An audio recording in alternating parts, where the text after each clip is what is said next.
Jadi beliau ini memiliki karamah, katanya mampu mendengar ya seluruh tasbih semua benda-benda mati yang ada di sekitarnya, teman-teman. Entah itu gelas, ya meja, kursi, buku, ya bisa dia dengarkan suara tasbihnya, teman-teman. Subhanallah, ini dusta, teman-teman. Wallahi, ini dusta. Beliau seorang keturunan Rasulullah, seorang habaib, juga seorang ulama besar. Dan lagi di antara karamah beliau itu, beliau mampu mendengar benda-benda mati bertasbih. Macam meja, macam gelas, buku, lantai, dinding. Assalamualaikum warahmatullahi wabarakatuh. Kita bertemu lagi di channel Nazrul Sunnah. Teman-teman, sudah lama kita tidak mereaksi ya cerita-cerita karamah sampah, teman-teman. Dan kali ini luar biasa ya. Ini dari pengarang kitab Maulid Simtud Doror, kalau nggak salah Habib Al-Habsyi. Jadi beliau ini memiliki karamah, katanya mampu mendengar ya seluruh tasbih semua benda-benda mati yang ada di sekitarnya, teman-teman. Entah itu gelas, ya meja, kursi, buku, ya bisa dia dengarkan suara tasbihnya, teman-teman. Subhanallah, ini dusta, teman-teman. Wallahi, ini dusta. Kemudian katanya, teman-teman, ada satu suara yang paling nyaring, katanya yang pernah dia dengar oleh Habib Al-Habsyi ini di antara benda-benda mati yang lain. Kemudian ditelusuri, ternyata itu sebiji kurma, teman-teman. Kemudian, nah ini bisa bicara lagi. Ya, Habib ini bertanya kepada biji kurma tersebut, kenapa suaramu lebih nyaring dibandingkan dengan suara-suara tasbih yang lain? Ya, lalu biji kurma ini katanya menjawab, karena aku adalah keturunan kurma ini, sampai dengan ke atas, teman-teman, disebutkan bahwa Rasulullah dulu yang pernah menanamku.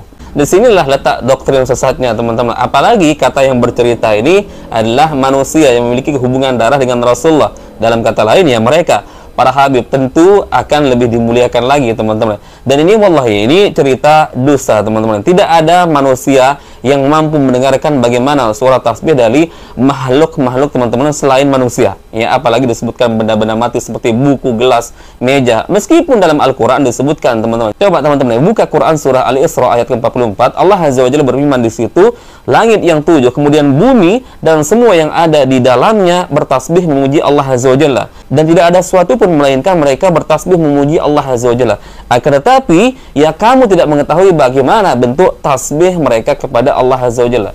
Jadi teman-teman, kita tidak mengingkari bahwa seluruh makhluk Allah Azza wa Jalla selain manusia, ya, kemudian hewan juga, kemudian pohon, benda-benda mati yang lain juga bertasbih memuji Allah Azza wa Jalla. Akan tetapi ditegaskan juga oleh Allah Azza wa Jalla dalam ayat tersebut bahwa kita tidak mampu mendengarkan bagaimana bentuk tasbihnya. Lah, terus dari mana Habib tersebut, Ali Al-Habsyi tersebut, mengetahui bahwa itu adalah suara tasbih dari buku, suara tasbih dari meja, teman-teman, suara tasbih dari kurma? Ya, diajak bicara lagi, teman-teman. Ya, kurmanya diajak bicara. Lah, ini sudah mengungguli ya mukjizat Rasulullah SAW, Nabi Muhammad. Kemudian juga menyamai derajatnya Nabi Sulaiman alaihissalam, teman-teman ya. Kalau Nabi Sulaiman alaihissalam kan mampu berbicara dengan binatang. Lah, ini Habib Al-Habsyi bisa berbicara dengan biji kurma. Subhanallah, teman-teman, ini dusta. Makanya teman-teman, ada riwayat ya, ini riwayat dari sahabat Nabi, yaitu Abu Dzar Al-Ghifari. Abu Dzar menyebutkan bahwa Rasulullah pernah mengambil beberapa batu kerikil, teman-teman. Kemudian Rasulullah mendengarkan tasbih dari batu kerikil tersebut. Apa kata Rasulullah? Suara tasbihnya ini seperti suara rintihan biji kurma.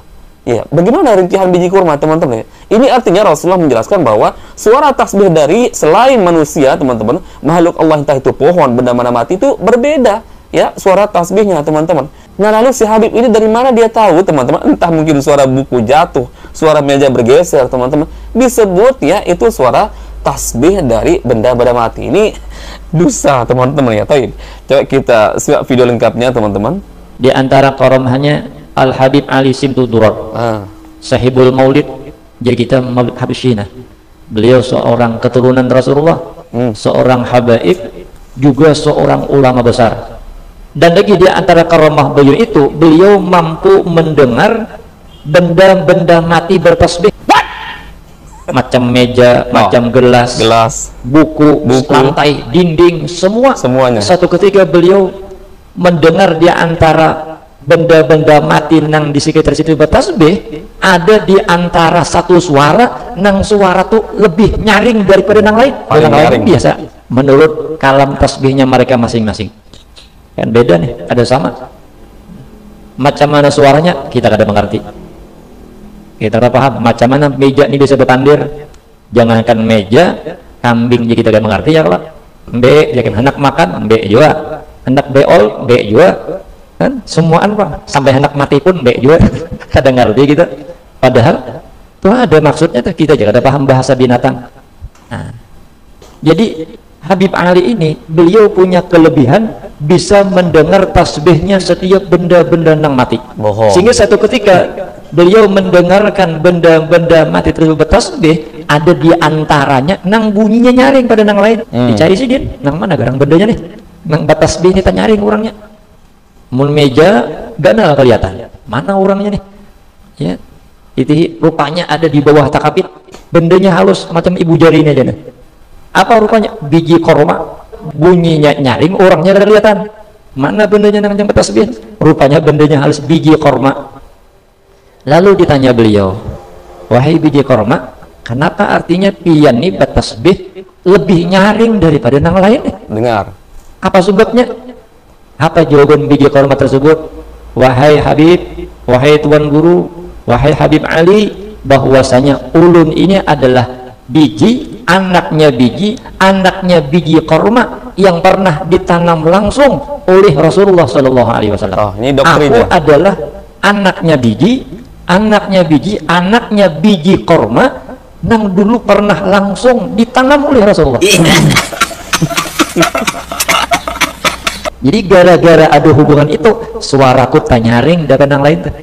Rupanya kayaknya biji korma ini dulu Rasulullah yang menanamnya. Rasulullah langsung yang menanamnya. Nah, atau sekarang yang disebut dengan korma ajwa, itu yang disebut korma Nabi ya Allah. Kenapa? Karena memang korma itu dulu ditanam oleh Nabi. Nah ternyata turunan, jadi korma itu ada turunannya, ada silsilahnya, bersambung lawan Nabi. Korma aja bersambung, apalagi manusia ya Allah. Nah, bersambung, gara-gara bersambung sanatnya dengan Rasulullah Sallallahu Alaihi Wasallam, ujar korma tadi, suaraku tasbih, bunyi tasbih suaraku ini bisa lebih nyaring daripada benda-benda mati yang lain.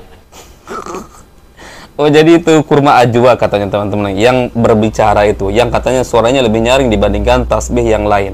Ini subhanallah, dustanya luar biasa, sangat-sangat dusta teman-teman. Sekali lagi kita tidak ingkari teman-teman ya, karena Allah sendiri yang menyebutkan dalam Quran surah Al-Isra yang tadi sudah kita bacakan ayat 44. Silahkan buka teman-teman ya.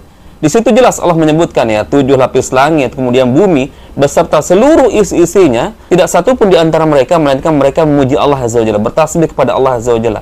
Akan tetapi kata Allah Azza wa Jalla melanjutkan ayat tersebut, kalian tidak mengetahui bagaimana bentuk tasbih mereka. Artinya teman-teman, tasbih manusia berbeda dengan tasbih binatang. Ya, tasbih binatang berbeda dengan benda-benda mati yang lainnya teman-teman. Dan Rasulullah menyebutkan ketika Rasulullah mengambil beberapa biji kerikil teman-teman, kemudian Rasulullah menyebutkan, ya aku mendengar suara tasbihnya mirip dengan suara rintihan pohon kurma.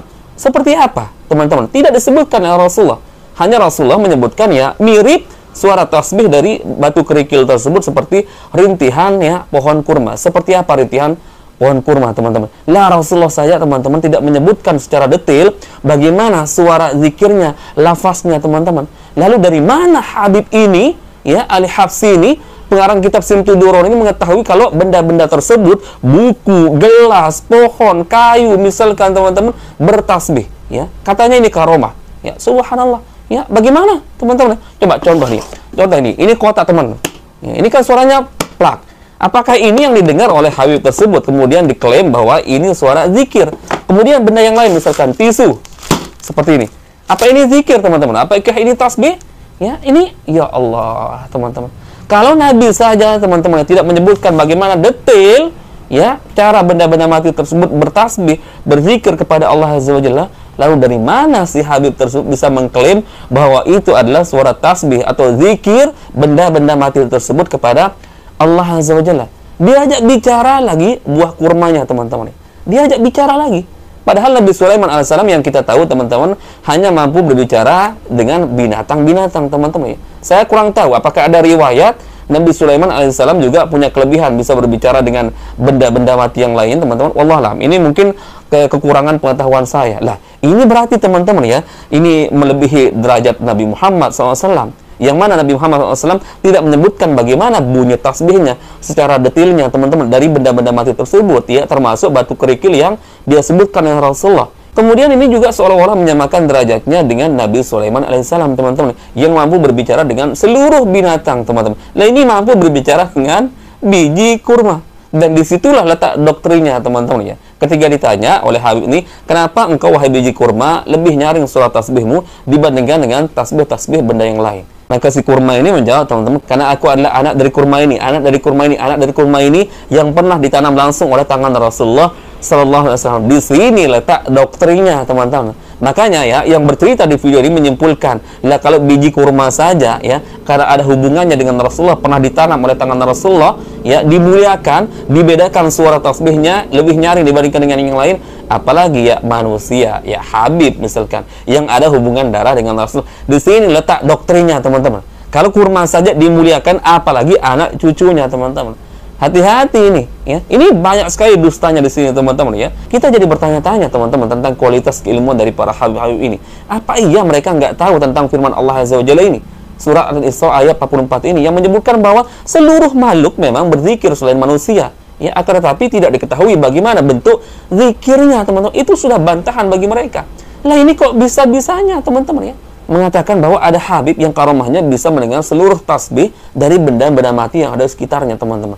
Subhanallah. Inilah, teman-teman, ya, kalau dakwah yang tidak kembali kepada Al-Quran dan Sunnah, ya, kembali dari penjelasan para ulama, hanya mengikuti apa yang dijelaskan oleh ya habib-habib mereka, junjungan-junjungan mereka, ya, seperti itulah pemahaman sufi, teman-teman, ya. Mereka itu kebanyakan ya mengambil qaul dari para ulama-ulama dari kalangan mereka. Mereka kurang kembali kepada Al-Quran dan Sunnah, ya, para sahabat Nabi, teman-teman. Kalau mereka kembali ya murni kepada Al-Quran dan Sunnah, ya, hadis-hadis Nabi yang sahih, teman-teman, tentu mereka akan sadar bahwa cerita-cerita dusta tersebut akan terbantahkan sendiri, teman-teman, ya, melalui ayat Al-Quran, melalui hadis-hadis Nabi SAW, ya. Kemudian kalau kita bandingkan, teman-teman, dengan karya para ulama yang lain, ini kan karya dari hadis tersebut adalah karyanya kitab Maulid Simtuduron. Dan itu gak terkenal, teman-teman, hanya terkenal di kalangan mereka. Bagaimana dengan pengarang kitab Sahih Bukhari, ya, kemudian Sahih Muslim, kitab Al-Mustadrak, kitab Musnad Imam Ahmad, teman-teman, yang mendunia. Dan hampir seluruh pondok pesantren, teman-teman, ada kitab-kitab tersebut dipelajari. Itu menunjukkan kemuliaan mereka, ya, keilmuan mereka, kesolihan mereka, teman-teman. Tetapi nggak ada riwayat, teman-teman. Sebegitu hebatnya Imam Bukhari, sampai-sampai dikatakan bahwa kitab Sahih Bukhari itu adalah kitab tersahih setelah Al-Qur'annya. Walaupun ada versi lain, teman-teman, ya, yang mengatakan bahwa kitab tersahih setelah Al-Qur'an adalah Al-Mustadrak karangan Imam Malik rahimahullah. Karena tapi ya seperti itu, teman-teman, ya. Kalau kita membandingkan, ya, habib-habib ini, teman-teman, dengan para ulama kibar tersebut, ya nggak ada bandingannya, teman-teman. Karena tapi kita nggak pernah mendengarkan keajaiban-keajaiban yang luar biasa, ya, karena dia mengarang kitab Sahih Bukhari, karena dia mengarang kitab Sahih Muslim, kemudian ya kitab-kitab yang lain, dia diberikan kelebihan oleh Allah Azza wa Jalla, mampu mendengar suara tasbih-tasbih yang lain, teman-teman. Ini bohong, ini dusta, wallahi, ini asli dusta, teman-teman, ya. Baik. Mungkin itu bisa kita share, teman-teman, ya. Semoga kita semakin cerdas berpikir, teman-teman, ya, dari siapapun. Bukan hanya ceramah dari Habib, ya, Ustadz, Kiai, Gus, siapapun, teman-teman, ya, ulama setingkat apapun, ya, tetap kalian harus kembalikan kepada Al-Quran dan Sunnah. Kalau ternyata bertentangan, teman-teman, maka itu adalah dusta. Wajib kalian dustakan, teman-teman. Taib. Mungkin itu saja, teman-teman, ya. Insya Allah kita bertemu lagi di video berikutnya. Salam waras, salam akal sehat. Barakallahu fikum. Assalamualaikum warahmatullahi wabarakatuh.